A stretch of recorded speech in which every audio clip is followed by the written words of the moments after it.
Hey everyone, it's Eric Jensen again. Time to talk more sports. There's another week where USC played in the Coliseum at night, and so we're talking about another USC historic blowout loss. Oh, it was bad.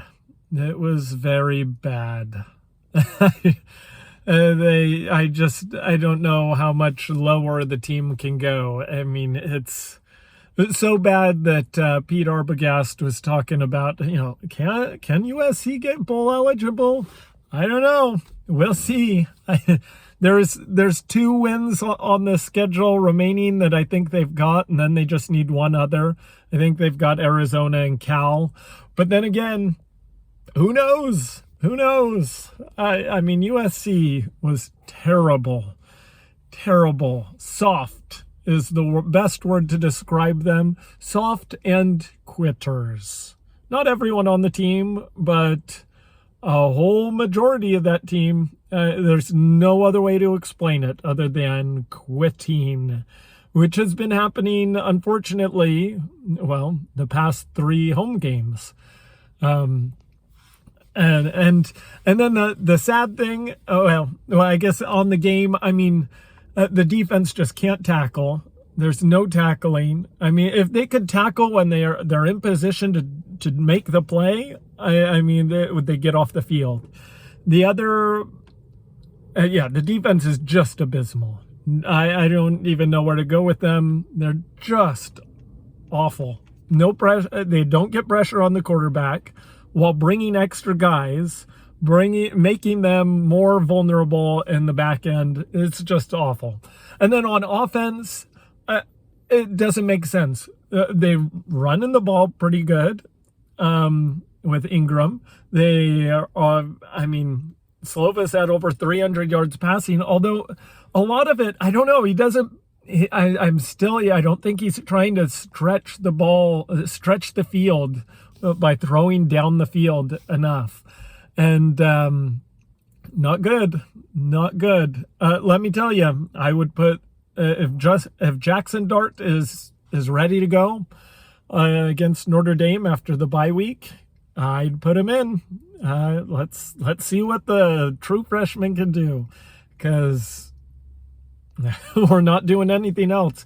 I mean, other than Drake London, who does just put on an amazing show, but I mean. You can't have a football team with one player.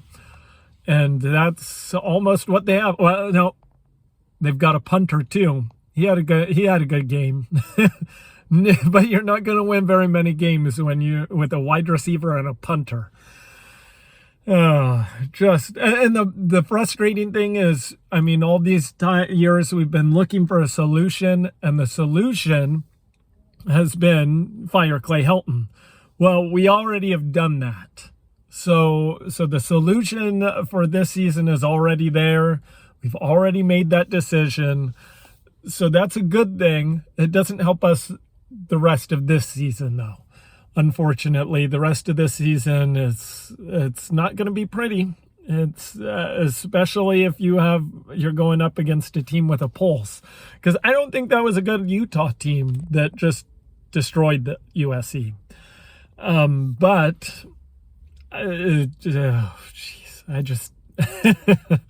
Words can't describe. They're just quitting. It's embarrassing. That's what it is. Embarrassing. Anyways, other crazy stuff in college football. Alabama's upset. BYU lost to the not being able to hold on to the ball. Just crazy. Oklahoma with the crazy comeback. People storming fields. Iowa beating Penn State. It was a good week of college football until there was the USC game, which just is depressing.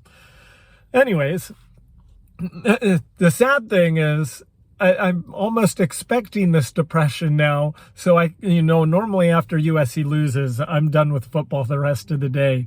This time I could turn on another game because it was just expected. Anyways, we'll go into, we'll just finish up with college football here, and then I'll get to my other topics. So top 15, again, how I think you should rank them and how I'm going to rank them is which teams are deserving, not which is the best team. If you're looking at the best team, Alabama, I think, is still the best team in the country, even though they lost to Texas A&M. I don't know what happened in that game, but but I'd still say that Alabama is the best team, but they're not the most deserving team as of right now. So, number 1, Georgia coming in. And again, like, if you're comparing teams that are equally deserving, then go with the better team, but go with the most deserving team first. So number 1, Georgia, they're looking good. They've only given up 2 touchdowns all season long. That's pretty darn good. Granted, they haven't played the toughest schedule yet, but they're getting there. Big showdown with Kentucky this next week. Number 2, I've got Iowa. They beat Penn State. That was a close game. That was good. Number 3, I've got Cincinnati breaking into the top 4. Number 4, I've got Michigan, although I was so close to getting that upset right from Nebraska. But Michigan pulls it out. And number 5, I've got Oklahoma with the big comeback against Texas. Steve Sarkisian. I know all about that, Texas. I know all about that. Number 6, I've got Michigan State. 7, Oklahoma State. 8, Kentucky, which, well, we'll see what Kentucky does against Georgia. They've been surprising me. I've been shocked with how good Kentucky has been playing. Number 9, I've got Wake Forest. They survived in overtime against Syracuse. Another game I thought they were going to lose, but they didn't. They're still undefeated. Number 10, I've got Coastal Carolina. And then we've got some of the others. Number 11, Alabama. I still think they're the best team in the country. So they're slotted as the best one-loss team. Number 12, I've got Penn State. Now they played Iowa great, very tough. And we'll see. I didn't hear what happened to their quarterback. He left the game as they were leading. They may have won that game had he been in there. If he's not, they may continue to fall down. So we'll have to see. But they were impressed. I was impressed with what they did against Iowa. So they come in at 12. Number 13, I've got Oregon. They had a bye week. Number 14, Ohio State, who's actually looking good again, unfortunately. And then 15, I've got Lane Kiffin and Ole Miss, who are looking, they survived against Arkansas, but they're high-powered and fun, and they've got a good Heisman candidate. I do have a couple of notes with SMU and San Diego State. They're both undefeated, and I may move them up in. We'll see after a couple more weeks. I want them to prove it a little bit more, being from lower conferences. Some of the other ones from lower conferences like Cincinnati and Coastal Carolina, I think they've done a good job of proving it. And so that's why I have them already up there. And then just another side note with rankings.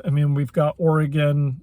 Oregon should be over Ohio State. They both got 1 loss, similar record schedule, but Oregon beat Ohio State. Oregon beat Ohio State. Same thing with BYU and Arizona State. I know like most polls have Arizona State above BYU. It's like, wait, they've got identical records and BYU beat Arizona State. How are you ranking them above? I don't understand it. It doesn't make sense. Whatever. Some of these voters, I don't think when they're doing it. Anyways, a couple of soccer notes really fast. Denmark qualifies with their win against Austria today. They haven't even conceded a goal in their group. Sweden, they won 2-0 against Greece.